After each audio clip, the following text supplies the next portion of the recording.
এই টি এর আদর্শ মান ধরলাম হচ্ছে 2 সেকেন্ড। এখানে বলছে টি বেশি।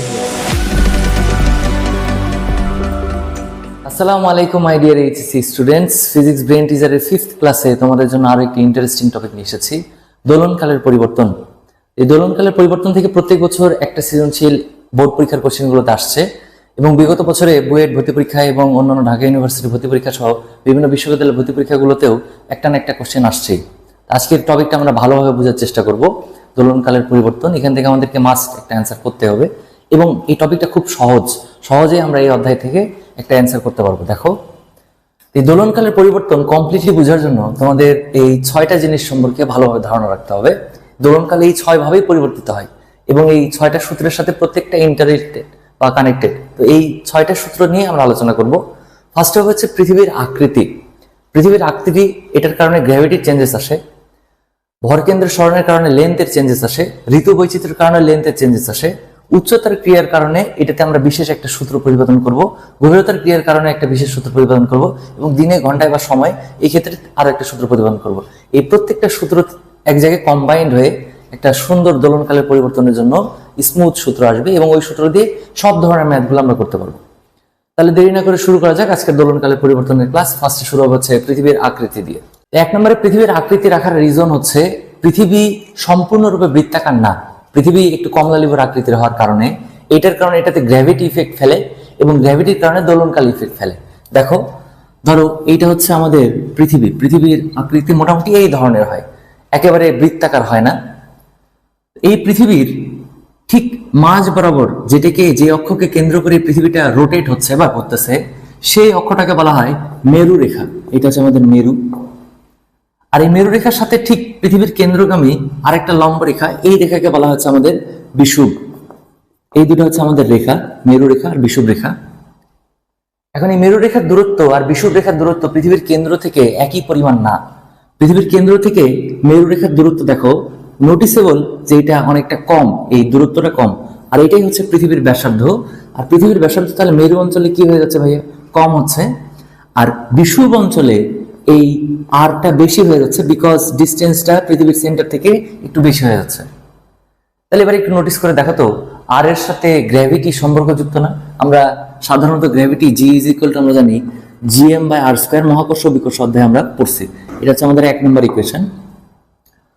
স্পষ্টত দেখা যাচ্ছে জি আর এম যদি ধ্রুবক হয় তাহলে জি এর সাথে আর এর ব্যস্তানুপাতিক, বর্গের ব্যস্তানুপাতিক সম্পর্ক। তাহলে অবভিয়াসলি যেখানে আর এর মান বেশি হবে সেখানে জি এর মান কম হবে। ধরো এটা আমরা ধ্রুবক ধরে নিলাম, সেক্ষেত্রে G proportional 1 divide by R square. তাহলে এবার এখান থেকে নোটিস করে দেখো তো, যার আর বেশি হবে তার গ্র্যাভিটি কি হওয়া উচিত? কম হওয়া উচিত।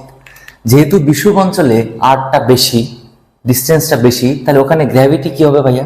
গ্র্যাভিটি কম হবে। তাহলে আর বেশি, তার মানে বিষুব অঞ্চলে জি কি হয়ে যাবে ভাইয়া? জি হয়ে যাবে কম।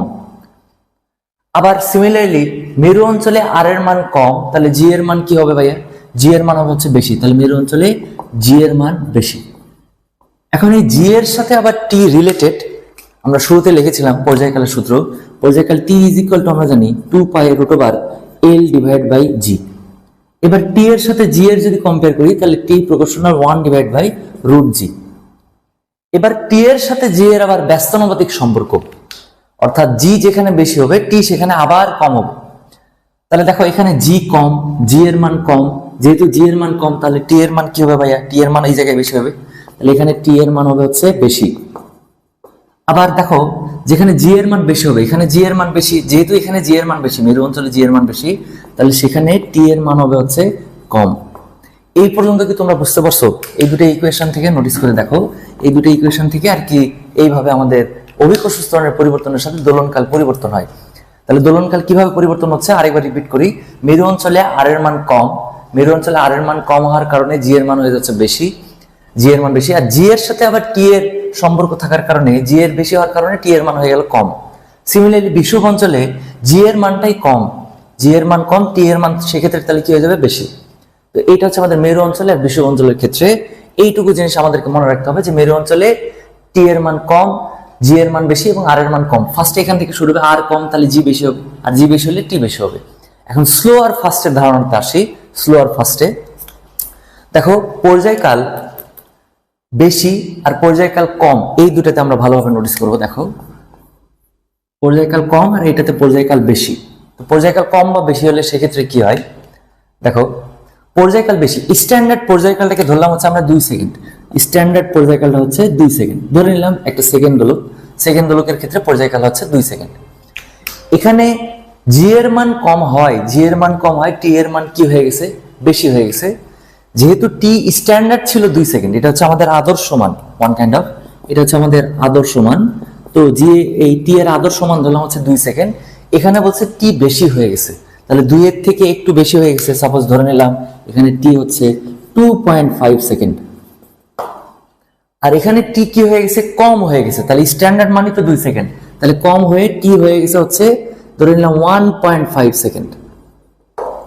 তাহলে এবার একটু চিন্তা করে বলো তো, টি এর মান 2.5 সেকেন্ড, টি এর মিনিং হচ্ছে কোন একটা সরল দোলক, সাপোজ কোন একটা সরল দোলক যদি হয়, তাহলে সেই সরল দোলকের একেবারে এই মাথা থেকে যাত্রা শুরু করে ওই মাথায় গিয়ে আবার আসতে, অর্থাৎ যাইতেও হবে এবং আসতে হবে, এই টোটাল টাইমটা যেটা লাগে এটাকে বলা হয় পর্যায়কাল। যখন স্ট্যান্ডার্ড ছিল তখন পর্যায়কাল ছিল হচ্ছে 2 সেকেন্ড, যখন বিষুব অঞ্চলে চলে গেছে গ্র্যাভিটি কমে গেছে এবং গ্র্যাভিটি কমার কারণে টি বেড়ে গেছে, টি বেড়ে 2 সেকেন্ড থেকে হয়ে গেছে 2.5 সেকেন্ড। অর্থাৎ আগে তুমি এখান থেকে এই পর্যন্ত গিয়ে আবার আসার জন্য সময় পাইতা 2 সেকেন্ড স্ট্যান্ডার্ড টাইমে, বাট যখন টি বেশি হয়ে গেছে তখন তুমি এখান থেকে এই পর্যন্ত গিয়ে আবার আসার জন্য সময় পাবা 2.5 সেকেন্ড, 2.5 সেকেন্ড, একটু বেশি সময় পাচ্ছ। তাহলে তুমি একটু চিন্তা করে দেখো, তুমি একটা জায়গা থেকে আরেকটা জায়গায় গিয়ে আবার আসার জন্য 2 সেকেন্ড সময় পাচ্ছিলা, এখন তুমি একটা জায়গা থেকে আরেকটা জায়গায় গিয়ে আসার জন্য 2.5 সেকেন্ড সময় পাচ্ছ, ওই একই জায়গায় সেম ডিস্টেন্স ট্রাভেল করার জন্য তুমি টাইম পাচ্ছ 2.5 সেকেন্ড, আগে টাইম পাতা 2 সেকেন্ড। তাহলে টাইম বেশি হওয়ার কারণে তুমি কি করবা ভাইয়া, এখন কি করবা দেখো তো, তুমি এই কাজটা কমপ্লিট করার জন্য পাচ্ছিলা 2 সেকেন্ড, এখন এই কাজ কমপ্লিট করার জন্য পাচ্ছ হচ্ছে 2.5 সেকেন্ড। তাহলে তুমি এবার স্লোলি স্লোলি যাবা, অর্থাৎ এই বিষুব অঞ্চলে ঘড়ি ধীরে চলবে, বিষুব অঞ্চলে ঘড়ি ধীরে চলে, বা ঘড়ি বলতে এখানে সরল দোলক বোঝাচ্ছে, সরল দোলক কি হবে ভাইয়া, ধীরে চলবে। সিমিলারলি এবার দেখো টি কম, আগে স্ট্যান্ডার্ড টাইম ছিল 2 সেকেন্ড, তুমি এবার সময় পাচ্ছ হচ্ছে 1.5 সেকেন্ড। এই একই কাজ এখান থেকে গিয়ে ওই পাশে গিয়ে আবার আসার জন্য সেম কাজ করার জন্য তুমি পাচ্ছ 1.5 সেকেন্ড, 1.5 সেকেন্ড। তাহলে আগে তুমি 2 সেকেন্ডে কাজটা করতে, এবার তোমাকে 1.5 সেকেন্ডে কাজটা করতে হবে। সিমিলারলি তুমি ধরো একটা জায়গা থেকে আরেকটা জায়গায় গিয়ে আসার জন্য আগে 2 সেকেন্ড সময় পেতা, এখন তোমাকে 1.5 সেকেন্ডে কাজটা করতে হবে। তাহলে তুমি কি করবা সেক্ষেত্রে, তোমার সেক্ষেত্রে এইটুকু দূরত্ব অতিক্রম করার জন্য যেহেতু টাইম কম হয়ে গেছে, তাহলে এবার তুমি দ্রুত যাবা। এইভাবে মেরু অঞ্চলগুলোতে সরল দোলক দ্রুত চলে। এবার এই ধীরে চলা এবার এই ধীরে চলা আর দ্রুত চলা এই দুটার ক্ষেত্রে দেখো সময় হারানো বা সময় লাভ করার একটা বিষয় থাকে। যদি তুমি ধীরে চলো, যে কোনো কাজ তুমি যদি স্লোলি করো, তাহলে আলটিমেটলি তুমি টাইম লস করতেছো, এই টাইম লসটাকেই এই ক্ষেত্রে বলা হয়েছে সময় হারাচ্ছে, তাহলে এই ক্ষেত্রে হবে সময় হারাবে। আর যে কোনো জিনিস তুমি যদি দ্রুত গতিতে করো তাহলে তুমি সময় লাভ করবা, কিছু পরিমাণ এক্সট্রা টাইম থাকবে তোমার কাছে, সেই টাইমে তুমি অন্য কাজ করতে পারবা। তাহলে যে কোনো জিনিস দ্রুত চললে সেক্ষেত্রে তুমি সময় লাভ করবা। এই যে মেরু অঞ্চলে আর বিষুব অঞ্চলে এই যে চেঞ্জেস গুলো, এই চেঞ্জেস গুলো আমরা একটা সুন্দর একটা ছকে লেখার চেষ্টা করি, তাহলে তোমাদের মনে রাখতে সুবিধা হবে। ছকটা দেখো, এক পাশে আমরা লিখলাম হচ্ছে বিষুব অঞ্চলের জন্য, আরেক পাশে লিখবো হচ্ছে মেরু অঞ্চলের জন্য। তো ছকে এক পাশে আমরা লিখলাম মেরু অঞ্চলের জন্য এবং অন্য পাশে লিখবো বিষুব অঞ্চলের জন্য। এবার একটু শুরু থেকে মনে করে দেখো তো, মেরু অঞ্চলে সবার আগে শুরু হয়েছিল আর থেকে, এই আর এর মান মেরু অঞ্চলে কি হয়েছিল, কম হয়েছিল। তাহলে আর এর মান, ফার্স্ট অফ অল আর এর মান তাহলে কি হবে ভাইয়া, মেরু অঞ্চলে আর এর মান হবে কম, মেরু অঞ্চলে আর এর মান কম। আর এর মান কম হওয়ার কারণে মেরু অঞ্চলে জি এর মান কি হয়ে গেছিল, যেহেতু এই যে এখানে সমীকরণ ছিল G is equal to GM divide by R square, that's why R এর মান কম হওয়ার কারণে জি এর মান হয়ে গেছিল বেশি, জি এর মান বেশি হয়ে গেছিল ব্যস্তানুপাতিক সম্পর্ক, তাহলে এখানে জি বেশি হয়ে গেছিল। আবার আরো একটা সূত্র ছিল T is equal to 2 pi root over L by G, তাহলে T is equal to 2 pi root over L divide by G. এটাতে আবার দেখতেছি যে জি যদি বেশি হয়ে যায়, জি বেশি হয়ে গেলে টি এর মান কি হয়ে যাবে, কম। তাহলে জি বেশি হওয়ার কারণে এখানে টি এর মান হয়ে গেছিল হচ্ছে কম, তাহলে এখানে টি এর মান হবে হচ্ছে কম। এবার তারপরে দেখো টি এর মান কম, তার মানে এই কাজটা তোমাকে দ্রুত সম্পন্ন করতে হচ্ছিল। আগে পাচ্ছিল তুমি স্ট্যান্ডার্ডে 2 সেকেন্ড, এখন তুমি পাচ্ছ হচ্ছে 1.5 সেকেন্ড। তাহলে তোমাকে দ্রুত কাজটা সম্পন্ন করতে হচ্ছে। আর যেহেতু তোমাকে দ্রুত কাজটা সম্পন্ন করতে হচ্ছে, তাহলে সেক্ষেত্রে অ্যান্সার লিখবো হচ্ছে মেরু অঞ্চলে ঘড়ি দ্রুত চলে। এখন যেহেতু তুমি দ্রুত চলতেছো, তাহলে কিছু পরিমাণ টাইম সেভ করবা, আর এই সেভ টাইমটাকে আমরা বলতেছি হচ্ছে সময় লাভ। তাহলে এটা হচ্ছে আমাদের সময় লাভ করবে। এই কয়েকটা ঘটনা ঘটবে মেরু অঞ্চলে। এবার বিষুব অঞ্চলের ক্ষেত্রে নোটিস করে দেখো, বিষুব অঞ্চলের রেডিয়াসটা বেশি, পৃথিবীর রেডিয়াসটা অনেক বেশি, আর এর মান বেশি। আর যেহেতু আর এর মান বেশি, তাহলে ফার্স্টে আমরা লিখবো আর এর মান কি হবে, বিষুব অঞ্চলে রেডিয়াসটা বেশি। এবার আর যদি বেশি হয়, এই সমীকরণ থেকে আর বেশি হলে জি এর মান কি হবে ভাইয়া, কম। তাহলে এখানে গ্র্যাভিটি হয়ে যাবে বিষুব অঞ্চলে জি এর মান কম। আবার জি কম হলে, জি যদি কম হয়, তাহলে টি আবার কি হয়ে যাবে ভাইয়া, টি হয়ে যাবে বেশি। আর টি বেশি, দেখো একটু মনে করে দেখো, টি বেশি হয়ে গেছে। 2 সেকেন্ড ছিল স্ট্যান্ডার্ড টাইম, এখন স্ট্যান্ডার্ড টাইম হয়ে গেছে 2.5 সেকেন্ড। তাহলে 2.5 সেকেন্ড হয়ে যাওয়া মানে কি, তুমি এখন এখান থেকে ওই পর্যন্ত গিয়ে আসার জন্য সময় পাচ্ছ 2.5 সেকেন্ড। তাহলে তুমি ধীরে সুস্থে কাজটা করতে পারবা। তাহলে সেক্ষেত্রে আমরা লিখবো হচ্ছে ধীরে চলে। তাহলে বিষুব অঞ্চলে ঘড়ি ধীরে চলে। আর যেহেতু ধীরে চলতেছো, তাহলে তুমি আলটিমেটলি টাইম লস করতেছো। তাহলে এই ক্ষেত্রে হবে হচ্ছে আমাদের সময় হারাবে।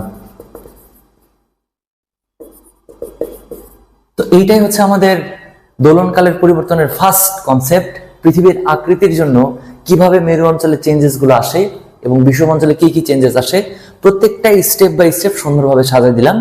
এটা হচ্ছে তোমাদের দোলনকালের পরিবর্তন, পৃথিবীর আকৃতি কিভাবে ইফেক্ট ফেলে গ্র্যাভিটির মাধ্যমে, সেটার ব্যাখ্যা। এরপর আসবে হচ্ছে আমাদের 2 নম্বর। এবার 2 নম্বর হচ্ছে আমাদের ভর কেন্দ্রের সরণ। তো ভর কেন্দ্রের সরণের জন্য একটা সরল দোলক সম্পর্কে একটা ধারণা নিতে হবে। তো সরল দোলক দেখো, একটা নির্দিষ্ট প্রান্ত থেকে ঝুলানো থাকে, এবং যেই জিনিসটা ঝুলানো থাকে তাকে বলা হচ্ছে বব। এই জিনিসটাকে বলা হচ্ছে বব। আর একটা সুতার সাথে ঝুলানো থাকে, এই সুতাটা সাধারণত অপসারণশীল হয়ে থাকে। এক্ষেত্রে দেখো, সুতার যে দৈর্ঘ্য, এই সুতার দৈর্ঘ্য, এটাকে বলা হয় ছোট হাতের এল। সুতার দৈর্ঘ্য হচ্ছে ছোট হাতের এল। আর এই যে বব, এই ববের ভর কেন্দ্র পর্যন্ত দূরত্ব, ববের কেন্দ্র না, ববের ভর কেন্দ্র পর্যন্ত যে দূরত্ব, সেই দূরত্বকে বলা হয় হচ্ছে আর, বা ববের ব্যাসার্ধ। মনে রেখো, সুতার দৈর্ঘ্য হচ্ছে ববের মাথা পর্যন্ত এবং ববের মাথা থেকে কেন্দ্র পর্যন্ত, তবে সেটা সাধারণ কেন্দ্র না, ভর কেন্দ্র হতে হবে। ভর কেন্দ্র পর্যন্ত যে দূরত্ব, সেই দূরত্বকে বলা হচ্ছে আমাদের আর। তাহলে আর কে ডিফাইন করতে পারি ববের ভর কেন্দ্র দূরত্ব। ববের ভর কেন্দ্র পর্যন্ত দূরত্ব, এটা হচ্ছে আর। আর এই সুতার দৈর্ঘ্য এবং ববের ভর কেন্দ্র পর্যন্ত যে দূরত্ব, এই দুটা দূরত্ব যোগ করলে আমরা পাবো হচ্ছে কার্যকর দৈর্ঘ্য বড় হাতের এল। তাহলে কার্যকর দৈর্ঘ্য বড় হাতের এল ইজ ইকুয়াল, লেখা যায় ছোট এল প্লাস আর। এটা হচ্ছে আমাদের কার্যকর দৈর্ঘ্যের ক্ষেত্রে সূত্র, এল ইজ ইকুয়াল টু সুতার দৈর্ঘ্য প্লাস ববের ভর কেন্দ্র পর্যন্ত দূরত্ব, এদের যোগ করলে আমরা পাবো হচ্ছে কার্যকর দৈর্ঘ্য। আর এমনিতে পর্যায়কালের ক্ষেত্রে আমরা সূত্র জানি, T is equal to 2 pi root over L divide by G. তো এই টি আসলে প্রকৃতপক্ষে কার্যকর দৈর্ঘ্যের সাথে রিলেটেড, সুতার দৈর্ঘ্য বা ববের ভর কেন্দ্র পর্যন্ত দূরত্ব এটার সাথে ডিরেক্টলি কানেক্টেড না।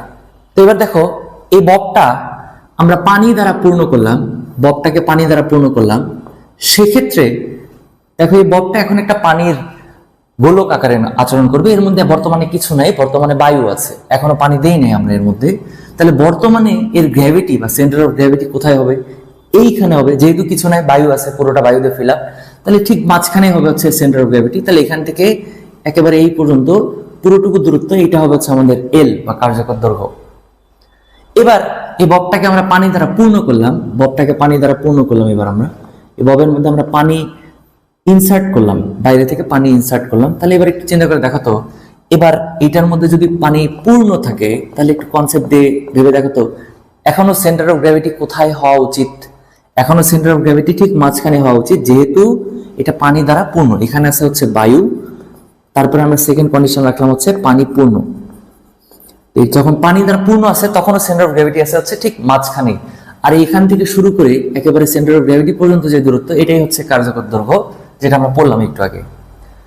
এবার কেউ একজন এই পানিপূর্ণ ববকে কোথাও ছিদ্র করে দিল, পানিপূর্ণ ববটাকে কোথাও ছিদ্র করে দিল, তাহলে সেক্ষেত্রে কি হবে দেখো, তাহলে পানিগুলো পড়ে যাওয়া শুরু করবে। পানি যখন পড়ে যাওয়া শুরু করবে, তখন এই ববটাতে ভর কেন্দ্রের সরণ ঘটবে। কিভাবে দেখো, ভর কেন্দ্রের সরণ হচ্ছে, এই যে পানি পূর্ণ ছিল, কিছু পরিমাণ পানি কমে গেল, তার ফলে আর এতটুকু পানি আছে ববে।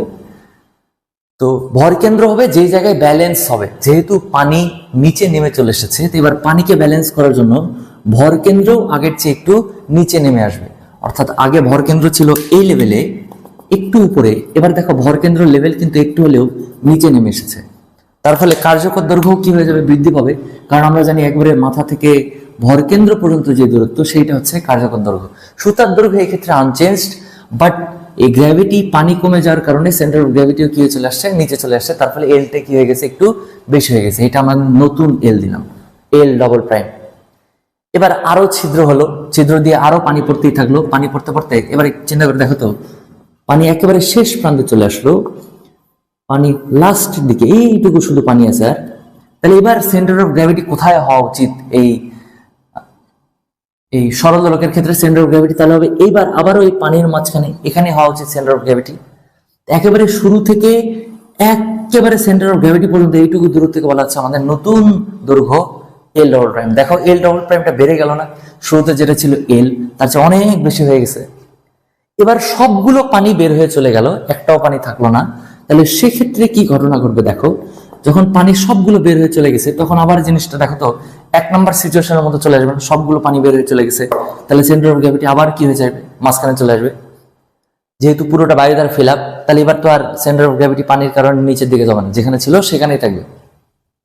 তাহলে এবার দেখো আবার কার্যকর দৈর্ঘ্য আগের মতো অবস্থায় চলে আসলো, অর্থাৎ এল। তাহলে এবার এই এল এর সাথে টি এর কি ধরনের সম্পর্ক এখান থেকে আমরা নোটিস করে দেখি। দেখো টি আর এল এর মধ্যে সম্পর্ক হচ্ছে টি প্রপোর্শনাল রুট এল, অর্থাৎ বর্গমূলের সমানুপাতিক সম্পর্ক। তাহলে এই বর্গমূলের সমানুপাতিক যদি সম্পর্ক হয়, এল এর মান যদি বাড়ে তাহলে টি এর মানও কি হবে? বৃদ্ধি পাবে। তাহলে দেখো এখানে এল কনস্ট্যান্ট, তো ধরো এখানে সময় হচ্ছে তাহলে 2 সেকেন্ড ধরে নিলাম আর কি, সেকেন্ড দোলক, তাহলে এখানে সময় 2 সেকেন্ড। এবার এখানে দেখো তো এলটা কি হয়ে গেছে? বেশি হয়ে গেছে না? যেহেতু এল বেশি হয়ে গেছে, এল এর সাথে টি সমানুপাতিক সম্পর্ক, তাহলে এল বেশি হয়ে গেলে টিও কি হবে? আমাদের বেশি হয়ে যাবে। তাহলে এখানে টি হয়ে গেল একটু বেশি, 2.5 সেকেন্ড। এবার একটু নোটিস করে দেখো তো, এখানে এল, এই যে নতুন এল, এল ডবল প্রাইম, এটা কি হয়ে গেছে? আরো বেশি হয়ে গেছে।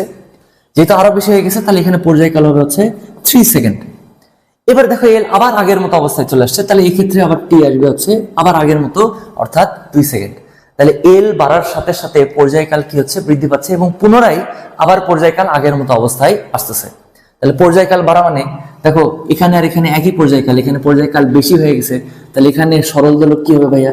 ধীরে চলবে। কারণ আমরা ওই যে শিখলাম একটু আগেই 1 নম্বর টপিকে, অর্থাৎ পৃথিবীর আকৃতিতে আমরা শিখলাম, এখানে কি হবে? এখানে সরল দোলক আরো ধীরে চলবে। এক্ষেত্রে সরল দোলক আরো ধীরে চলবে, খুবই ধীরে চলবে, বিকজ এই ক্ষেত্রে পর্যায়কাল 2 সেকেন্ড থেকে 2.5 সেকেন্ড নয় 3 সেকেন্ড হয়ে আসছে। আর এক্ষেত্রে পর্যায়কাল আবার কি হয়ে গেছে? পূর্বের ন্যায়। তাহলে সেক্ষেত্রে স্পিডটাও হয়ে যাবে হচ্ছে পূর্বের ন্যায়। এইভাবে চেঞ্জ হয় একটা পানিপূর্ণ ববের ক্ষেত্রে, এইভাবে দোলনকাল আর কি পরিবর্তন হয়। এটা হচ্ছে আমাদের থিওরি। আর এখান থেকে সূত্র আসবে মেইনলি অঙ্ক করার জন্য। দেখো টি আর এল এর মধ্যে সম্পর্ক হচ্ছে বর্গমূলের সমানুপাতিক, তাহলে সেক্ষেত্রে এই অঙ্ক করার জন্য মেইন সূত্র আসবে T double prime divide by T is equal to, যেহেতু রুটের সম্পর্ক তাহলে আসবে রুট এবং সমানুপাতিক, তাহলে ডবল প্রাইম উপরে লিখছি, এখানেও L double prime divide by L. এইটা আসবে হচ্ছে আমাদের ম্যাথ করার জন্য মেইন সূত্র। একবারে সবগুলো কম্বাইন করবো আমরা। এটা হচ্ছে ভর কেন্দ্রের সূত্রের ক্ষেত্রে T double prime by T is equal to root over L double prime by L. এটা আমরা শিখলাম ভর কেন্দ্রের সরণের ক্ষেত্রে। তো দেখো ঋতু বৈচিত্র্য কিভাবে দোলনকালের উপর ইফেক্ট ফেলে। বাংলাদেশে প্রধানত 2 ধরনের ঋতু দেখা যায়। আসলে বাংলাদেশে না দেখা গেল, ফিজিক্সে 2 ধরনের ঋতু দেখা যায়। একটা হচ্ছে গ্রীষ্মকাল আর আরেকটা হচ্ছে শীতকাল। বর্ষাকাল নাই ফিজিক্সে, গ্রীষ্মকাল আর একটা হচ্ছে শীতকাল। এবার একটু চিন্তা করে দেখো তো, গ্রীষ্মকালে যে পুলগুলো থাকে, অর্থাৎ কারেন্টের পুলগুলো থাকে, এই কারেন্টের পুলগুলো এখানে যে তার লাগানো থাকে, সে তারটা কিন্তু অনেকটা ঝুলে ঝুলে ঝুলে ঝুলে থাকে। মেইন লাইনে যে তারগুলো তোমরা দেখতে পাও, দেখবো অনেকখানি ঝুলে ঝুলে আছে। কিন্তু শীতকালে এই তারগুলোই যদি ভালোভাবে নোটিস করে দেখো, তাহলে ইলেকট্রিক পুলের এই তারগুলো দেখবা আগের চেয়ে একটু বেশি টান টান হয়ে আছে। কেন এই আগের চেয়ে বেশি টান টান হয়ে আছে? এটা তোমরা ক্লাস 4-5 পড়ছো, যে রেল লাইনের প্রসারণ, তারের প্রসারণ। তার মানে গ্রীষ্মকালের চেয়ে শীতকালে তারটা একটু বেশি টান টান হয়ে থাকবে। এই সেম ফর্মুলা আমাদের অ্যাপ্লাই হবে হচ্ছে সরল দোলকের ক্ষেত্রে, দৈর্ঘ্যের পরিবর্তন আনবে। অর্থাৎ যখন গ্রীষ্মকাল হবে, গ্রীষ্মকালের ক্ষেত্রে এই যে সরল দোলক যে সুতার সাহায্যে লাগানো আছে, সেই সুতার দৈর্ঘ্যটা আগের চেয়ে গ্রীষ্মকালে একটু বৃদ্ধি পাবে। কেন একটু বৃদ্ধি পাবে? কারণ সবকিছুই গ্রীষ্মকালে গরমে একটু প্রসারণ ঘটে, তার ফলে শুরুতে দৈর্ঘ্য ছিল হচ্ছে এল, পরে হয়ে গেছে হচ্ছে এল ডবল প্রাইম, তাহলে দৈর্ঘ্যটা কি হয়ে গেছে গ্রীষ্মকালে একটু বেশি হয়ে গেছে। কিন্তু আমরা তো জানি যে সরল দোলকের ক্ষেত্রে টি ইজ ইকুয়াল টু 2π√L/g, তাহলে অবশ্যই পর্যায়কাল এল এর উপর ডিপেন্ড করবে। তাহলে শুরুতে ধরো কোন একটা জিনিসের পর্যায়কাল ছিল 2 সেকেন্ড, পরে গ্রীষ্মকালে এর দৈর্ঘ্য একটু বৃদ্ধি পেল, তাহলে এল একটু বৃদ্ধি পাওয়ার কারণে টিও কি হবে একটু বেশি বেশি হয়ে যাবে, তাহলে এই ক্ষেত্রে টি হয়ে যাবে হচ্ছে ধরে নিলাম আবার 2.5 সেকেন্ড। আর যেহেতু 2.5 সেকেন্ড হয়ে গেছে, দোলনকাল যেহেতু বৃদ্ধি পেয়েছে, আগে একটা কাজ করার জন্য তুমি পাচ্ছা হচ্ছে 2 সেকেন্ড, এখন পাচ্ছ হচ্ছে 2.5 সেকেন্ড। তাহলে এবার তুমি কি করবা, কাজটা ধীরে ধীরে চলবে। তাহলে গ্রীষ্মকালে সরল দোলক ধীরে চলে, আর ধীরে চললে সময় হারাবে। এবার শীতকালে একটু নোটিস করে দেখো, শীতকালে কি ঘটনা ঘটবে। শীতকালে যদি দেখি, তাহলে শীতকালে দেখো, শীতকালে সরল দোলকের দৈর্ঘ্য ছিল এতটুকু, ধরে নিলাম শুরুতে দৈর্ঘ্য ছিল হচ্ছে এল। শীতকালে যেহেতু তারগুলো সংকুচিত হয়ে আসে, এই তারগুলো সংকুচিত হয়ে আসে, তাহলে এই তারটাও কি হয়ে আসা উচিত, সংকুচিত হয়ে আসা উচিত। তাহলে নতুন যে তারের দৈর্ঘ্য সেটাকে ধরলাম হচ্ছে এল ডবল প্রাইম। তাহলে দেখো এল এর থেকে এল ডবল প্রাইম কি হয়ে গেল, কমে গেল। আবারও অ্যাপিরেন্টলি টি ইজ ইকুয়াল টু 2π√L/g। তাহলে এবার এল কমে গেলে টিও কি হয়ে যাওয়া উচিত, কম হয়ে যাওয়া উচিত। স্ট্যান্ডার্ড টি এর ভ্যালু হচ্ছে 2 সেকেন্ড, তো শুরুতে ধরে নিলাম হচ্ছে টি 2 সেকেন্ড ছিল। এবার এল কমে গেছে, এল কমে গেছে, তাহলে টিও কি হবে, কমে যাবে। 2 সেকেন্ড ছিল, এবার ধরে নিলাম টি হয়ে গেল 1.5 সেকেন্ড। আর টি যেহেতু 1.5 সেকেন্ড হয়ে গেছে, নতুন টি, এটা নতুন পর্যায়কাল, টি হয়ে গেছে 1.5 সেকেন্ড, তাহলে 2 সেকেন্ড ছিল, এখন 1.5 সেকেন্ড হয়ে গেছে। তাহলে এবার তোমাকে কি করতে হবে, একই কাজ দ্রুত সম্পন্ন করতে হবে। অর্থাৎ শীতকালে সরল দোলকের ঘড়ি দ্রুত চলে, আর যেহেতু দ্রুত চলে সেহেতু কি করবে ভাইয়া, সময় লাভ করবে। আগে কাজটা কমপ্লিট করে রাখলো, তাহলে সময় লাভ করবে। এটা হচ্ছে গ্রীষ্মকালে এবং শীতকালে দোলনকালের পরিবর্তন। এই ধরনের অনেক এমসিকিউ তোমাদের বোর্ড পরীক্ষাগুলোতে আসছে, তোমরা দেখে থাকছো। এবার আমরা 4 নম্বরে আসবো। উচ্চতার ক্রিয়া মানে তুমি ভূপৃষ্ঠ থেকে কিছু পরিমাণ উপরে চলে গেছো, সেখানে উপরে চলে যাওয়ার কারণে গ্র্যাভিটির মান কমবে, এবং সেই গ্র্যাভিটি চেঞ্জেসটা দিয়েই আমাদের উচ্চতার ক্রিয়ার সূত্র প্রতিপাদন হবে। দেখো এইটা হচ্ছে আমাদের পৃথিবী, এই পৃথিবী থেকে ধরো একটু উঁচু একটা স্থান কল্পনা করলাম, এটা হচ্ছে আমাদের এভারেস্ট পর্বত। এখন এই এভারেস্ট পর্বতের তুমি মাথায় যদি চলে যাও, তাহলে এখানে কিন্তু গ্র্যাভিটি আর ভূপৃষ্ঠের গ্র্যাভিটির মতো থাকবে না। ভূপৃষ্ঠের গ্র্যাভিটি জি হলেও এখানে গ্র্যাভিটি চেঞ্জ হয়ে যায় হচ্ছে GH। এটা আমরা পড়ছি মহাকর্ষ বিকর্ষ অধ্যায়ে। তাহলে যেহেতু গ্র্যাভিটির সাথে পর্যায়কাল রিলেটেড, বিকজ আমরা জানি দোলনকালের পরিবর্তন মানেই টি ইজ ইকুয়াল টু 2π√L/g, তাহলে গ্র্যাভিটির সাথে অবশ্যই টি রিলেটেড। তাহলে গ্র্যাভিটির সাথে টি কিভাবে রিলেটেড সেটা দেখবো আমরা। তাহলে ভূপৃষ্ঠে পর্যায়কাল যদি টি হয়, উপরে গেলে পর্যায়কালটাও চেঞ্জ হয়ে গেল, ধরে নিলাম TH। পর্যায়কাল অবভিয়াসলি চেঞ্জ হবে, কারণ জি চেঞ্জ হলে টিও চেঞ্জ হয়। তাহলে এবার দেখো টি আর জি এর মধ্যে কি ধরনের সম্পর্ক ভাইয়া, ব্যস্তানুপাতিক সম্পর্ক। তাহলে ধরো আমি লিখলাম T double prime by T is equal to, তাহলে এখানে লিখতে হবে রুট, বিকজ অফ রুট। যেহেতু ব্যস্তানুপাতিক সম্পর্ক, তাহলে টি ডবল প্রাইম উপরে থাকলে এখানে জি ডবল প্রাইম চলে আসবে হচ্ছে নিচে, আর উপরে চলে যাবে হচ্ছে জি। তো যেহেতু হাইটের ক্ষেত্রে, সেই ক্ষেত্রে আমরা এই টি ডবল প্রাইমের পরিবর্তে TH লিখতে পারি, that's not a big deal. আর এখানে হয়ে যাবে জি ডিভাইড বাই GH। এইটার ক্ষেত্রে আমাদের পর্যায়কালের সূত্র। এখন এই জি ডিভাইড বাই GH, এইটার অনুপাতটা আমাদেরকে বের করতে হবে মহাকর্ষ বিকর্ষ অধ্যায় থেকে। মহাকর্ষ বিকর্ষ অধ্যায়ে আমরা পড়ছি already, GH is equal to G into R divide by R plus H whole square, যেখানে এই এইচটা হবে এই যে ভূপৃষ্ঠ থেকে কি পরিমাণ উপরে এসে চলে গেছে, সেইটাই হচ্ছে আমাদের এইচ। তাহলে এখান থেকে GH-টা এই পাশে নিয়ে আসি, তাহলে GH ডিভাইড বাই জি ভাগ করে দিলাম, তাহলে এখানে হবে R divide by R plus H whole square. কিন্তু আমাদের দরকার হচ্ছে G divide by GH, not GH divide by G. তাহলে এটাকে ব্যস্তীকরণ করে দিই আমরা, তাহলে এখানে পাবো G divide by GH is equal to R plus H divide by R, তার উপরে হোল স্কোয়ার। এখন এই 1 নম্বর সমীকরণ থেকে যে ভ্যালুটা পাচ্ছি, সেই ভ্যালুটা নিজে এখানে যদি বসাই দিই, তাহলে আমরা পাবো TH divide by T is equal to root over এই জি ডিভাইড বাই GH এর ভ্যালু পেয়ে গেছে R plus H divide by R, তার উপরে হোল স্কোয়ার। তাহলে হোল স্কোয়ার আর রুট কাটা যাবে, তাহলে এখান থেকে TH divide by T is equal to আমরা পাবো হোল স্কোয়ার আর রুট কাটলে R plus H divide by R. আর এইটাই হবে একমাত্র আমাদের উচ্চতার ক্ষেত্রে বা পাহাড়ের উচ্চতা নির্ণয় করার একমাত্র সূত্র, TH by T is equal to R plus H divide by R. খুবই সিম্পল একটা প্রতিপাদন। এটা হচ্ছে উচ্চতার ক্ষেত্রে সূত্র ব্যবহার করতে হবে আমাদেরকে এইটা। তো এবার দেখো 5 নম্বরের গভীরতার ক্রিয়া। আর গভীরতার ক্রিয়া সিমিলার উচ্চতার ক্রিয়ার মতো, শুধু গভীরতার ক্রিয়ার সূত্র ব্যবহার করতে হবে আমাদেরকে মহাকর্ষ বিকর্ষ অধ্যায় থেকে। তাহলে এবার দেখো এটা হচ্ছে আমাদের পৃথিবী, এবার আমরা আর উপরে উঠবো না, এবার পৃথিবীর গভীরে প্রবেশ করব। তো ধরে নিলাম পৃথিবীর গভীরে একটা খনির সৃষ্টি হলো, পৃথিবীর গভীরে একটা খনির সৃষ্টি হলো। সেই খনির গভীরতা ভূপৃষ্ঠ থেকে ধরলাম খনির গভীরতা হচ্ছে ডি। এখন ডি পরিমাণ গভীরে গেলে এখানে তো গ্র্যাভিটি চেঞ্জ হয়ে যাবে, কারণ আমরা জানি পৃথিবীর গভীরে গেলেও গ্র্যাভিটি চেঞ্জ হয়। তাহলে এখানে দেখো গ্র্যাভিটি যেহেতু চেঞ্জ হবে তাহলে পর্যায়কালও চেঞ্জ হবে। তাহলে ধরে নিলাম ভূপৃষ্ঠে যখন ছিল তখন তার গ্র্যাভিটি ছিল জি এবং পর্যায়কাল ছিল হচ্ছে টি। যখন সে এই জায়গায় চলে আসছে তখন তার গ্র্যাভিটি ধরে নিলাম জিডি, যেহেতু ডি পরিমাণ গভীরে যাচ্ছে, এবং তার পর্যায়কাল তখন হয়ে গেছে হচ্ছে টিডি। তাহলে এবার টি এর সাথে আবারও জি এর কি ধরনের সম্পর্ক? ব্যস্তানুপাতিক। তাহলে আমরা T double prime by T is equal to লিখতে পারি root over G divide by G double prime, because ব্যস্তানুপাতিক সম্পর্ক রিভার্স হয়ে যাবে জিনিসটা। এই টি ডবল প্রাইমটাই হচ্ছে নতুন পর্যায়কাল। তো নতুন পর্যায়কাল আমরা পাচ্ছি হচ্ছে টিডি, তাহলে টিডি পরিমাণ নতুন পর্যায়কাল পাচ্ছি, আর পূর্বে পর্যায়কাল ছিল হচ্ছে টি। তাহলে T is equal to root over, এখানে আমরা লিখবো G divide by GD. Now we have to find G divide by GD, আর এটা আমরা পাচ্ছি মহাকর্ষ বিকর্ষ অধ্যায় থেকে। তাহলে দেখো মহাকর্ষ বিকর্ষ আমরা কি পড়ছিলাম? GD is equal to G into 1 minus D by R, এই সূত্রটা আমরা পড়ছি অবভিয়াসলি। তাহলে ওই জিটা এই পাশে নিয়ে এসে ভাগ করে দিই, তাহলে এখানে পাবো GD divide by G is equal to 1 minus D divide by R. এবার দেখো ও পাশে যদি আমরা লসাগু করি তাহলে GD divide by G is equal to আমরা পাবো আর লসাগু করলে আর মাইনাস ডি। বাট আমাদের তো দরকার জি ডিভাইড বাই জিডি, তাহলে এটাকে আমরা উল্টাই দিব। তাহলে G divide by GD is equal to হয়ে যাবে R divide by R minus D.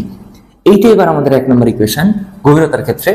তাহলে জি ডিভাইড বাই জিডির পরিবর্তে আমরা 1 নম্বর ইকুয়েশন থেকে যদি ভ্যালু বসাই দেই তাহলে TD divide by T is equal হয়ে যাবে root over G divide by GD, G divide by GD মানে R divide by R minus D. এইটাই হবে একমাত্র আমাদের গভীরতার ক্ষেত্রে সূত্র। এবার সবচেয়ে ইন্টারেস্টিং 6 নম্বর সময় নির্ণয়। এটাকে কঠিন ভাবার কোনো দরকার নেই, খুবই সহজ জিনিসটা। এই ক্ষেত্রে আমরা পাহাড়ের এক্সাম্পলটা কপি করলাম। তো ধরো নাও এটা হচ্ছে আমাদের পৃথিবী এবং পৃথিবীর উপরে আছে হচ্ছে এভারেস্ট। এই এভারেস্টের পাহাড়ের উপরে তুমি যদি যাও তাহলে এবারে আমরা টাইম এবং গ্র্যাভিটি এই দুটার মধ্যে সম্পর্ক দেখব। আমরা সবাই জানি T is equal to 2 pi root over L divide by G. ভূপৃষ্ঠে এই জায়গায় গ্র্যাভিটি হচ্ছে জি এবং এখানে পর্যায়কাল হচ্ছে টি। যখন তুমি এখানে চলে যাবা তখন তোমার গ্র্যাভিটি চেঞ্জ হয়ে যাবে হচ্ছে জিএইচ এবং পর্যায়কাল হয়ে যাবে হচ্ছে টিএইচ। ধরে নিলাম আমরা এটা। তাহলে এবার দেখো টি আর জি এর মধ্যে কি ধরনের সম্পর্ক? ব্যস্তানুপাতিক সম্পর্ক। যেহেতু টি আর জি এর মধ্যে ব্যস্তানুপাতিক সম্পর্ক, সেহেতু জি এর মান যদি কমে তাহলে টি এর মান কি হবে? বাড়বে। আর অবভিয়াসলি উপরে যত যাব তত গ্র্যাভিটির মান, এই যে এখানে 9.8, যত ভিতরে যাব তত কমবে এবং যত বাইরে যাব তত গ্র্যাভিটির মান কমবে। ধরো এখান থেকে আমরা ভিতরে গেলাম, এখানে আসলাম, এখানে জি এর মান হয়ে যাবে 0। একবারে অসীম দূরত্বে যদি চলে যাই, এখানে যদি চলে যাই তাহলে তখন আবার জি এর মান হয়ে যাবে 0। এখানে ধরো জি এর মান হচ্ছে 4.5 মিটার পার সেকেন্ড স্কোয়ার, আর এখানে জি এর স্ট্যান্ডার্ড মান 9.8 মিটার পার সেকেন্ড স্কোয়ার। এখানেও কিন্তু আবার জি এর মান কমে যাবে, এক্ষেত্রে জি এর মান আবার হয়ে যাবে ধরে নিলাম 7.5 মিটার পার সেকেন্ড স্কোয়ার। তাহলে ভূপৃষ্ঠ থেকে যত উপরের দিকে যাব গ্র্যাভিটির মান তত কি হতে থাকবে? কমতে থাকবে। তাহলে এখানে জি এর মান কম, আর যেহেতু জি এর মান কম, জি এর মান যেহেতু কম, তাহলে টি বা দোলনকাল এটা কি হওয়া উচিত? উপরের দোলনকালটা আমরা ধরলাম হচ্ছে জিএইচ টিএইচ। তাহলে টিএইচটা কি হওয়া উচিত? বেশি হওয়া উচিত, কারণ জি এর মান কম হলে টি এর মান অবভিয়াসলি বেশি হবে। আর টি এর মান যদি বেশি হয় তাহলে এবার চিন্তা করে দেখো তো টি এর স্ট্যান্ডার্ড ভ্যালু কত জানি আমরা? টি এর স্ট্যান্ডার্ড ভ্যালু জানা হচ্ছে 2 সেকেন্ড। টি এর মান এখন বেশি হয়ে গেছে, তো ধরে নিলাম 2 সেকেন্ড থেকে বেশি হয়ে গেছে হচ্ছে 2.5 সেকেন্ড। তাহলে এবার পাহাড়ের উপরে যদি চলে যাই আমরা, তাহলে পাহাড়ের উপরে চলে গেলে জি এর মান কমার কারণে টি এর মান কি হবে? বাড়বে। 2 সেকেন্ড থেকে হয়ে গেল 2.5 সেকেন্ড। তাহলে এবার 2.5 সেকেন্ডে দোলন কমপ্লিট করতে হবে। তোমার কাছে অনেক সময় আছে, তাহলে ঘড়ি কি হবে ভাইয়া? ঘড়ি ধীরে চলবে। তাহলে পাহাড়ের উচ্চতায় গেলে ঘড়ি ধীরে চলে। এখন পৃথিবীতে তো ঘড়ি ঠিকঠাক চলতেছিল, পাহাড়ের উচ্চতায় গেলে ঘড়ি ধীরে চলতেছিল। এই দুইটার ডিফারেন্স, এই যে পৃথিবীতে ঠিকঠাক ঘড়ি চলতেছে আর পাহাড়ের উপর গেলে ঘড়ি ধীরে চলতেছে, এইটা থেকে আমরা এই পাহাড়ের কতখানি হাইট এইটা আমরা বের করে ফেলতে পারবো, এই পাহাড়ের উচ্চতা কতটুকু সেটা আমরা বের করে ফেলতে পারবো এই সময়ের চেঞ্জেস থেকে। কিভাবে? দেখো এখন এই জায়গায় একটা সরল দোলক যদি নিই আমরা, ভূপৃষ্ঠে যদি একটা সরল দোলক নিই, তাহলে সেই সরল দোলকের ক্ষেত্রে সরল দোলক এইভাবে থাকলো এবং সরল দোলকের ঠিক মাঝখানে ইকুইলিব্রিয়াম পয়েন্টে এই জায়গায় আমরা একটা কাঁটা লাগাই দিলাম। তাহলে সরল দোলক একবার ও মাথায় যাবে, আবার এ মাথায় আসবে, এই ঘটনাটা ঘটতেই থাকবে। তাহলে সরল দোলক যখন এখানে একটা ধাক্কা দিয়ে গেল, এই ধাক্কা দিয়ে এই পর্যন্ত যাইতে তার সময় লাগবে 0.5 সেকেন্ড, সেকেন্ড দোলক যদি হয়ে থাকে, এবং আসতে তার সময় লাগবে আবারও 0.5 সেকেন্ড। তাহলে যাইতে এখান থেকে স্টার্ট করো, এখান থেকে চিন্তা করে দেখো, সরল দোলক ফার্স্ট এই কাটার সাথে বাড়ি খাইলো, টিক করে একটা শব্দ করলো, টিক করে শব্দ করে সে চলে গেল 0.5 সেকেন্ডে, আবার আসলো 0.5 সেকেন্ডে, দিয়ে আবার টিক করে শব্দ করলো। তাহলে কতক্ষণ পর পর টিক শব্দ করলো? এই যে 1 সেকেন্ড পর, 0.5 আর 0.5 মিলে 1 সেকেন্ড পর এই ঘড়ির কাঁটাটা টিক শব্দ করে। তাহলে 1 সেকেন্ড পর টিক শব্দ করে, আর এই টিক শব্দ দিয়ে আমরা কাউন্ট করতে পারবো কতগুলো দোলন বা কতগুলো অর্ধ দোলন কমপ্লিট করতেছে। এটাকে বলে অর্ধ দোলন, কারণ এই পাশে ক্যালকুলেট করা হয় নাই। তাহলে পৃথিবীতে ভূপৃষ্ঠে যে কোনো একটা সরল দোলকের স্ট্যান্ডার্ড অর্ধ দোলন কাল কত ভাইয়া? অর্ধ দোলন কাল হচ্ছে 1 সেকেন্ড। অর্ধ দোলন 1 সেকেন্ড, অর্থাৎ 1 সেকেন্ডে একবার টিক করে। পৃথিবীতে তাহলে যেহেতু গ্র্যাভিটি 9.8, তাহলে পৃথিবীতে সে কতবার টিক করবে? যেহেতু 1 সেকেন্ডে একবার টিক করে, তাহলে এবার এইটার প্রতিপাদনটা খুব ইন্টারেস্টিং। দেখো, এটার প্রতিপাদন তেমন কঠিন কিছু নাই, এটার প্রতিপাদনটা অবশ্যই মাথায় মনে রাখতে হবে আমাদেরকে। পৃথিবীতে টাইম হচ্ছে ৮৬,৪০০ সেকেন্ড। কিভাবে? পৃথিবীর পর্যায়কাল হচ্ছে 24 ঘন্টা, আর 24 ঘন্টা মানে 24 গুণন 60 গুণন 60, এটা হয় হচ্ছে ৮৬,৪০০ সেকেন্ড। এখন আমরা হিসাব করতেছি হচ্ছে দিনে, যখন আমরা দিনে ক্যালকুলেট করব একদিনে কতগুলো টিক শব্দ করতেছে। যেহেতু পৃথিবীতে একটা সরল দোলক 1 সেকেন্ডে একবার টিক শব্দ করে, আর পৃথিবীর সময় হচ্ছে 24 ঘন্টা, তাহলে এই 24 ঘন্টাতে সে ৮৬,৪০০ সেকেন্ড। তাহলে ৮৬,৪০০ সেকেন্ড, 1 সেকেন্ডে একবার টিক করে, তাহলে ৮৬,৪০০ সেকেন্ডে কয়বার টিক করবে? ৮৬,৪০০টি। তাহলে এখন এই যে ৮৬,৪০০টি টিক শব্দ করাটাকেই আমরা নামকরণ করছি হচ্ছে অর্ধ দোলন। তাহলে ৮৬,৪০০টি অর্ধ দোলন দেয় কতক্ষণ সময়? দিনের সময় তো ফিক্স, একদিন মানে ৮৬,৪০০ সেকেন্ড। যেহেতু 1 সেকেন্ডে একটা অর্ধ দোলন দেয়, তাহলে ৮৬,৪০০টি অর্ধ দোলন দিতে তার সময় লাগবে ৮৬,৪০০ সেকেন্ড। এখন তাহলে একটা অর্ধ দোলন দিতে কতক্ষণ সময় লাগবে? তাহলে ৮৬,৪০০ ডিভাইড বাই এখানে হয়ে যাবে ৮৬,৪০০ সেকেন্ড। এই কাটাকাটি করলে দেখো 1 সেকেন্ডে চলে আসবে। তাহলে 1 সেকেন্ডে একটা অর্ধ দোলন দিচ্ছে। কিন্তু এবার একটু চিন্তা করে দেখো তো, এই লাইনটা একটু ভুলে গিয়ে চিন্তা করে দেখো তো, উপরে যখন চলে গেছে তখন তার দোলনকাল কি হয়ে গেছে? দোলনকাল কম হয়ে গেছে না বেশি হয়ে গেছে? দোলনকাল বেশি হয়ে গেছে। পৃথিবীতে ছিল হচ্ছে 2 সেকেন্ড, এটা লিখছিলাম, ভূপৃষ্ঠে 2 সেকেন্ড, ওখানে গেলে এটা হয়ে যাবে 2.5 সেকেন্ড। কেন? কারণ উপরে গেলে গ্র্যাভিটির মান কমে যাচ্ছে। যেহেতু গ্র্যাভিটির মান কমে যাচ্ছে, তাহলে টি এর মান কি হবে? বৃদ্ধি পাবে। এই জন্য 2 সেকেন্ড থেকে 2.5 সেকেন্ড হয়ে গেছে। এখন চিন্তা করো, তুমি একটা সরল দোলক, এই মাথা থেকে ও মাথা গেলে একবার টিক শব্দ হয়, আবার ও মাথা থেকে এই পর্যন্ত আসতে গেলে আরেকটা টিক শব্দ হয়। বাট এবার তুমি পাহাড়ে চলে গেছো এবং তোমার এই স্পিডটা কম হয়ে গেছে, তাহলে তুমি কি করবা? আস্তে আস্তে আস্তে আস্তে একবার টিক করলা, দেন আবার এই পাশে আসতে আস্তে আস্তে আস্তে আস্তে আরেকবার টিক করলা। তাহলে 2বার টিকই করবা বা একবার টিক করবা, কিন্তু তোমার টাইমটা এবার কি হবে? বেশি হয়ে যাবে।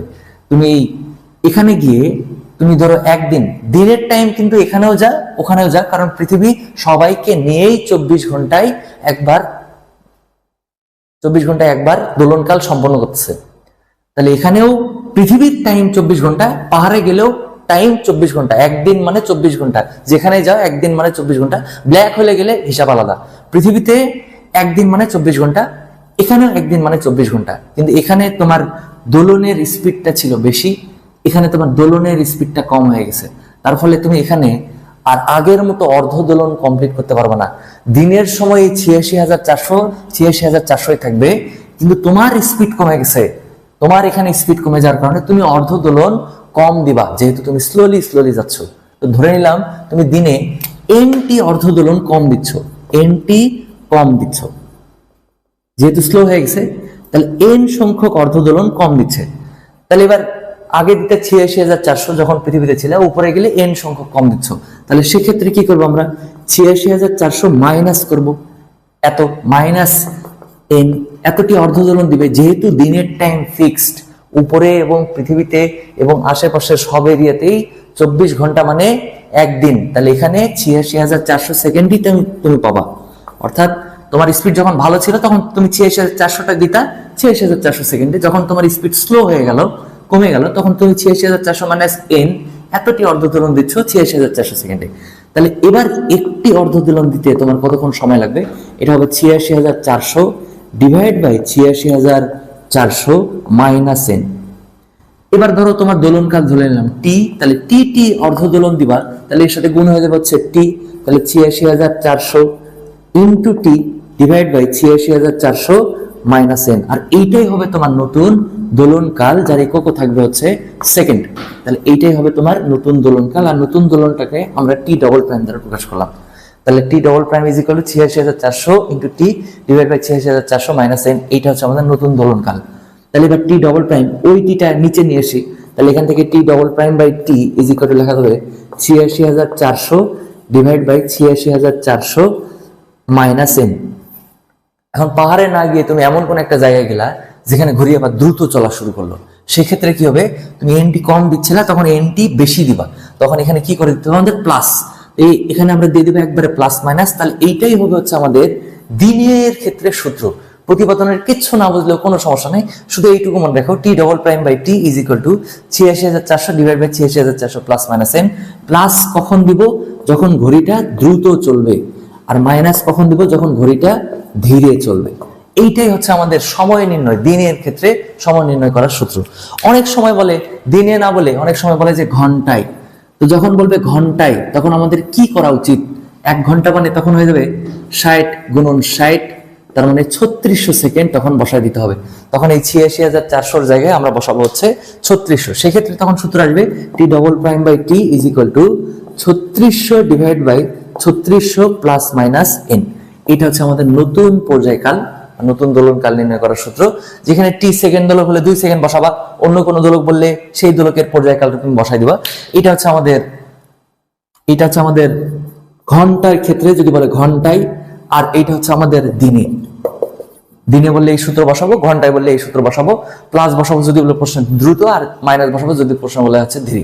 এটা হচ্ছে আমাদের সময় নির্ণয়। এবার এই 1 থেকে 6 পর্যন্ত যেগুলো নির্ণয় করছি আমরা, এগুলো প্রত্যেকটাকে কম্বাইন করব, কম্বাইন করে একটা সুন্দর সূত্র আবিষ্কার করব। দেখো এবার আমরা এই 1 থেকে 6 পর্যন্ত যা যা পড়লাম, এগুলো প্রত্যেকটাকে রিলেট করাবো। ফার্স্টে একেবারে 1 নম্বরে আমরা পড়েছিলাম হচ্ছে পৃথিবীর আকৃতি। পৃথিবীর আকৃতির সাথে মেইনলি রিলেটেড হচ্ছে গ্র্যাভিটি। যদি পৃথিবীর আকৃতি স্মুথ হতো, তাহলে গ্র্যাভিটি কোনো চেঞ্জেস নিয়ে আসতে পারতো না। সেক্ষেত্রে পৃথিবীর আকৃতির ক্ষেত্রে মেইন ইফেক্ট ফেলতেছে হচ্ছে আমাদের গ্র্যাভিটি। আর সকল ক্ষেত্রে আমরা দোলনকালের সূত্র একটাই জানি, T is equal two 2π/L/g। যেহেতু গ্র্যাভিটি ইফেক্ট ফেলতেছে, তাহলে টি আর জি এর মধ্যে কি ধরনের সম্পর্ক ভাইয়া? ব্যস্তানুপাতিক সম্পর্ক। তাহলে এই 1 নম্বরের সূত্রটা ছিল T double prime by T is equal to √g divide by G double prime. Gravity কেবলমাত্র চেঞ্জেসটা করতেছে। 2 আর 3 দুটো আসলে একটাই জিনিস মিন করতেছে। 2 নম্বরে ছিল হচ্ছে ভর কেন্দ্রের সরণ ও ঋতু বৈচিত্র্য ছিল হচ্ছে 3 নম্বরে। এই ভর কেন্দ্রের সরণ আর ঋতু বৈচিত্র্য দুটার একটাই মিনিং, সারমর্ম হচ্ছে লেন্থে চেঞ্জেস। এই ঋতু বৈচিত্র্যতে শীতকালে দৈর্ঘ্য একটু ছোট আসে, গ্রীষ্মকালে দৈর্ঘ্য একটু প্রসারিত হয়, আর ভর কেন্দ্রের লেন্থটা একটু একটু করে বাড়ে, পুনরায় আবার আগের অবস্থায় চলে আসে। এই দুইজনের ক্ষেত্রে ইফেক্ট ফেলবে লেন্থে। তাহলে টি আর এল এর মধ্যে সম্পর্ক হচ্ছে T double prime divide by T, যেহেতু সম্পর্ক সমানুপাতিক এবং বর্গমূলের, তাহলে L double prime by L. এটা শিখলাম হচ্ছে আমরা 3 নম্বরে। এবার 4 নম্বরে আমরা পড়ছি হচ্ছে উচ্চতার ক্রিয়া। 4 নম্বর হচ্ছে উচ্চতার ক্রিয়া। উচ্চতার ক্রিয়াতে সূত্র এসেছিল, মনে করে দেখো, উচ্চতার ক্ষেত্রে সূত্র এসেছিল T H by T is equal to R plus H divide by R. এটা ছিল হচ্ছে আমাদের উচ্চতার ক্ষেত্রে সূত্র। এই টি এইচটাকেই অনেক সময় লেখা যায় টি ডবল প্রাইম। আমি ওটার প্রতিবেদনে দেখা দিয়েছিলাম যে টি ডবল প্রাইম মানে হচ্ছে টি এইচ, উচ্চতার ক্ষেত্রে এটা। 5 নম্বরে আমরা পড়লাম হচ্ছে গভীরতার ক্ষেত্রে। গভীরতার ক্ষেত্রে কিন্তু সূত্র একেবারে চেঞ্জ হয়ে গেছে। তখন আসছিল টিডি ডিভাইড বাই টি, এটাতে কিন্তু রুট ছিল, root R divide by R minus D. এটাতে কিন্তু রুট নাই, কিন্তু গভীরতার ক্ষেত্রে রুট আছে এবং নিচেই বেশিটা আছে আর মাইনাস ডি, আর এখানে আর প্লাস ডিটা উপরে আছে। এই টিডিটাকেও আমরা বলেছিলাম এটাই হচ্ছে নতুন পর্যায়কাল টি ডবল প্রাইম গভীরতার ক্ষেত্রে। এবং লাস্টে আমরা আজকে 6 নম্বরে পড়লাম, যদি বলে যে দিনে বা ঘন্টায়, সেক্ষেত্রে আমরা পড়লাম হচ্ছে সময় নির্ণয় দিনে বা ঘন্টায়। যদি বলে যে দিনে বা ঘন্টায়, সেক্ষেত্রে আমরা পড়লাম T double prime by T is equal to ৮৬,৪০০ ডিভাইড বাই ৮৬,৪০০ প্লাস মাইনাস n। আর যদি ঘন্টায় বলে, তাহলে সেক্ষেত্রে T double prime by T is equal to ৩৬০০ divide by ৩৬০০ plus minus N, এইটাই আমরা পড়ছি হচ্ছে দিনে ঘন্টায় আর কি চেঞ্জেস। এই প্রত্যেকটাকে আমরা দেখো প্রত্যেকটাতে T double prime by T, T double prime by T, T double prime by T, প্রত্যেকটাতে T double prime by T আছেই। এগুলো প্রত্যেকটাকে আমরা একটা সূত্রে রিলেট করতে পারি। একটা সূত্রে রিলেট করে কি লিখতে পারি দেখো, সেক্ষেত্রে আমরা লিখবো T double prime by T is equal to first ইকুয়েশনে গ্র্যাভিটির জন্য আসবে হচ্ছে root over G divide by G double prime, second ইকুয়েশনে আসবে হচ্ছে root over L double prime by L, third ইকুয়েশনে আসছে হচ্ছে R plus H divide by R, গভীরতার ক্ষেত্রে আসছে root over R divide by R minus D, ঘন্টার ক্ষেত্রে আসছে ৮৬,৪০০ ডিভাইড বাই ৮৬,৪০০ প্লাস মাইনাস এন, এবং লাস্টে আসছে হচ্ছে ৩৬০০ divide by ৩৬০০ plus minus N. এগুলো প্রত্যেকটা আসলে আলাদা আলাদা সূত্র না, এগুলো প্রত্যেকটা একটাই সূত্র। এই একটা সূত্র যদি আমরা মনে রাখি তাহলে পৃথিবীর সকল রকম দোলনকাল পরিবর্তন রিলেটেড ম্যাথগুলো আমরা করতে পারবো। তো যদি বলে যে দোলনকাল এবং গ্র্যাভিটি, তাহলে এই যে ১ নম্বর আর ২ নম্বরের মধ্যে বসাই দিব। যদি দোলনকালের দৈর্ঘ্য বলে তাহলে ১ নম্বর আর ৩ নম্বরের মধ্যে বসাবো। যদি বলে দোলনকালের সাহায্যে পাহাড়ের উচ্চতা নির্ণয় করো, তাহলে ১ নম্বর আর ৪ নম্বরের মধ্যে সূত্র বসাই দিব। এবার বলো দোলনকালের সাহায্যে গভীরতা নির্ণয় করো, তাহলে ৫ নম্বরে। দোলনকালের সাথে যদি বলে যে ঘন্টায়, তাহলে ৬ নম্বরে। আবার দোলনকালের সাথে যদি বলে যে দিনে বলে এটা, আর ঘন্টায় বলে হচ্ছে ৭ নম্বর। এগুলো প্রত্যেকটার সাথে রিলেটেড। আবার ধরো এরকম বললো যে দৈর্ঘ্যের সাথে এই দিনের কিরকম পরিবর্তন, তাহলে ৬ আর ৩ নম্বরের মধ্যে আমরা কম্বিনেশনে করাবো। আবার ধরো বললো গ্র্যাভিটির সাথে কিভাবে দোলনকালের পরিবর্তন হচ্ছে দিনে, তাহলে সেক্ষেত্রে আমরা ৬ আর ২ এর রিলেট করবো। এগুলো প্রত্যেকটা একটার সাথে আরেকটা ইন্টারকানেক্টেড। এখান থেকে ম্যাথগুলো মোস্ট প্রবলি আসছে। এখান থেকে আমরা সবগুলো ম্যাথগুলো টাইপ ভিত্তিক আকারে দেখার চেষ্টা করবো। তো দেরি না করে শুরু করা যাক। দেখো ফার্স্ট ম্যাথে খুবই স্ট্যান্ডার্ড একটা কোশ্চেন রাখছি, রাজশাহী বোর্ড ২০২১ এসেছিল এবং দিনাজপুর বোর্ড ২০২১ এসেছিল। দেখো বলছে রাশেদ একটি সেকেন্ড দোলককে পাহাড়ের পাদদেশে নিয়ে গেলে সঠিক সময় পায়, কিন্তু পাহাড়ের চূড়ায় নিয়ে গেলে দোলকটি ঘন্টায় ৩০ সেকেন্ড সময় হারায়। দুইটা জিনিস নির্ণয় করতে বলছে। অ্যাকচুয়ালি গ আর ঘ একটা কোশ্চেন অ্যাড করছি। পাহাড়ের চূড়ায় দোলনকাল এবং পাহাড়ের উচ্চতা নির্ণয় করো। তাহলে পাহাড়ের চূড়ায় গেলে যে দোলনকাল সেটাও নির্ণয় করতে হবে এবং পাহাড়ের উচ্চতা কত সেটাও নির্ণয় করতে হবে। তো ধরে নিলাম এটা হচ্ছে আমাদের একটা পাহাড়, এটা হচ্ছে আমাদের একটা পাহাড়, এভারেস্ট পাহাড়।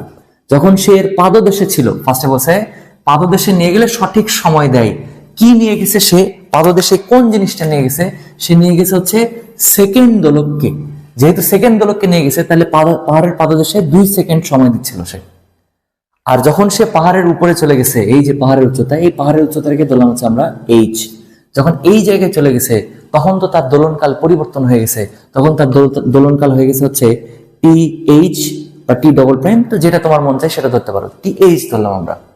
এটা হচ্ছে টি এইচ। এখানে গিয়ে দোলনকাল কত হয়েছে সেটা বের করতে বলছে, টি এইচটা বের করতে হবে এবং এর উচ্চতা কতটুকু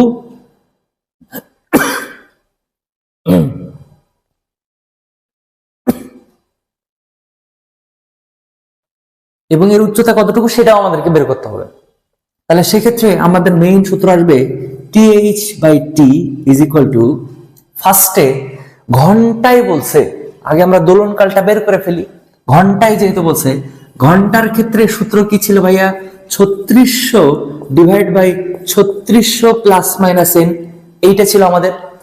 আর পরের অংশ বলছে যখন পাহাড়ের উচ্চতা নির্ণয় করতে হবে, তখন আমরা কি করতে পারি, এই দুইটার মধ্যে যে কোনো একটার সাথে আমরা রিলেট করে দিব এবার পাহাড়ের উচ্চতা, অর্থাৎ আর প্লাস এইচ ডিভাইড বাই আর। তা আমরা ফার্স্টে এই দুইটা নিয়েই দোলনকালটাকে বের করে ফেলবো। তাহলে ওইটা আমরা পরের অংশ গিয়ে করব। তাহলে এবার দেখো দোলনকাল যখন আমরা নির্ণয় করতে যাবো, টি এইচ যখন বের করতে যাবো, টি তো জানি আমরা, যেহেতু প্রশ্ন বলছে সেকেন্ড দোলক, টি এর মান হচ্ছে ২ সেকেন্ড। এখন এই প্লাস মাইনাসের মধ্যে হয় প্লাস নিতে হবে, নাহলে মাইনাস নিতে হবে। এখানে দেখো কোশ্চেন বলছে হারাই, তাহলে আমরা হারানোর জন্য কি নিব ভাইয়া? মাইনাস। তাহলে এখানে সূত্রটা হবে T H divide by T is equal to ৩৬০০ divide by ৩৬০০ minus N. এখন কত সেকেন্ড সময় হারায়? দেখো বলছে ঘন্টায় কত সেকেন্ড সময় হারায়? ৩০ সেকেন্ড। এই যে ঘন্টায় কয় সেকেন্ড সময় হারাচ্ছে, এইটাই হচ্ছে আমাদের এন। তাহলে এই এন এর ভ্যালু পেয়ে গেলাম আমরা ৩০। তাহলে T H divide by T is equal to হবে ৩৬০০ ডিভাইড বাই ৩৬০০ মাইনাস ৩০। এইটুকু পেয়ে গেলাম আমরা। তাহলে এখান থেকে T H divide by T is equal to ৩৬০০ divide by এই ৩৬০০ মাইনাস ৩০ করলে হচ্ছে ৩৫৭০। এখন এই টি এইচ আর টি এর মধ্যে একটার ভ্যালু জানো তুমি, সেটা হচ্ছে টি এর ভ্যালু জানো ভূপৃষ্ঠে অর্থাৎ এই পাহাড়ের পাদদেশে যখন ছিল তখন সঠিক সময় দিচ্ছিল, তার মানে দোলনকাল ছিল হচ্ছে 2। তাহলে 2 ইজ ইকুয়াল টু হয়ে যাবে 3600 divide by 3600, sorry plus minus M না দিয়ে এটা একবারে লিখি 3570। তাহলে এখান থেকে টিএইচ ইজ ইকুয়াল টু আসবে 3600 গুণন 2 ডিভাইড বাই 3570। এটা যদি আমরা একবারে ক্যালকুলেটর করি তাহলে এটা আসবে হচ্ছে 2.0168 সেকেন্ড। তাহলে এইটা হচ্ছে আমাদের এই অঙ্কের ক্ষেত্রে এই যে দোলনকাল নির্ণয় করতে বলছে, শুধু এই দোলনকাল নির্ণয় করলাম 2.0168। এখন আমাদের আরো একটা অংশ আছে, এই অংশে এবার বলছে পাহাড়ের উচ্চতা নির্ণয় করো। এবার আমাদেরকে পাহাড়ের উচ্চতাও নির্ণয় করতে হবে। তাহলে পাহাড়ের উচ্চতা কিভাবে নির্ণয় করা যায় দেখা যাক। তাহলে দোলনকাল নির্ণয় আই থিঙ্ক আমরা সবাই ভালোভাবে বুঝতে পারছি। এবার পাহাড়ের উচ্চতা নির্ণয়, তাহলে পাহাড়ের উচ্চতা নির্ণয় করার জন্য তুমি কি করতে পারো, এই যে পুরো সূত্রের যে কোনোটা ব্যবহার করতে পারো। ধরে নিলাম এই যে এইটাই ব্যবহার করলা তুমি, T H divide by T is equal to R plus H divide by R, এটা ব্যবহার করতে পারো। অথবা R plus H divide by R is equal to একবারে আবার ওই ঘন্টার সাথে সূত্র মিলাইতে পারো। এটাই করলাম আমরা, ঘুরে ফিরে একই আসবে। টিএইচ বের করে ফেলছে অলরেডি 2.0168, এই যে একটু আগে বের করলাম। বের না করলে আমাদেরকে বের করা লাগতো অথবা ডিরেক্টলি ঘন্টার সাথে সমাধান করা লাগতো, সেটা আমি দেখাবো। দেখো কি বলতে চাচ্ছি। আর এই টি ছিল হচ্ছে 2 সেকেন্ড, ভূপৃষ্ঠ পর্যায়কাল ছিল হচ্ছে 2 সেকেন্ড। আর আর আর বসাইলাম 6400 প্লাস এইচ, আবারও আর বসাইলাম হচ্ছে আমরা 6400। এইটাও করতে পারো, অথবা মান না বসাই তুমি এখানে একটু যদি ক্যালকুলেশন করে নাও তাহলে তোমার সুবিধা হবে। আর দিয়ে আর কে ভাগ করলে হবে 1 প্লাস আর দিয়ে এইচ কে ভাগ করলে হবে এইচ বাই আর। তাহলে এখান থেকে আমরা H by R is equal to লিখবো এই যে 2.0168 ডিভাইড বাই 2, আর এই 1 এই পাশে আসে কি হয়ে যাবে ভাইয়া মাইনাস, ব্র্যাকেটে দিলাম আমরা জিনিসটাকে। তাহলে এখান থেকে এইচ ইজ ইকুয়াল টু হয়ে যাবে আর, এই আর দিয়ে ওপাশে আরটা এই নিচ থেকে ওপাশে চলে যাবে, গুণ হয়ে যাবে।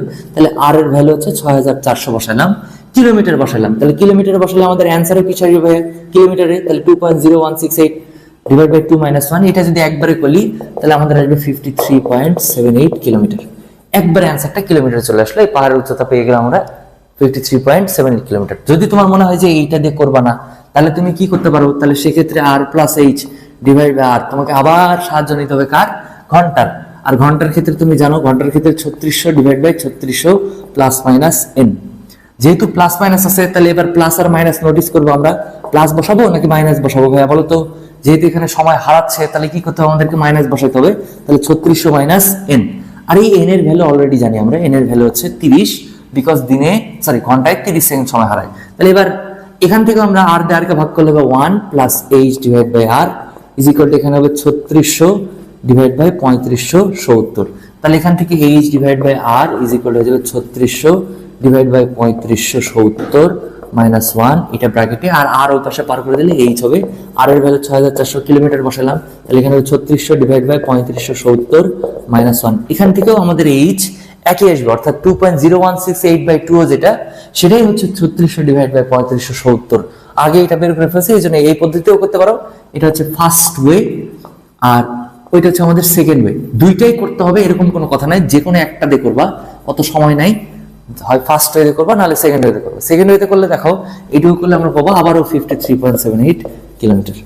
যেই পদ্ধতিতে করো অ্যান্সার মিলবেই, এবং দৈর্ঘ্যের সাথে রিলেট করতে পারো বা গ্র্যাভিটির সাথে বা যে কোনো কিছুর সাথে রিলেট করে তুমি প্রত্যেকটা সূত্র দিয়ে প্রত্যেকটা সূত্রের সাথে সম্পর্ক স্থাপন করে সেখান থেকে যে কোনো ধরনের কঠিন ম্যাথ সলভ করে নিয়ে আসতে পারো।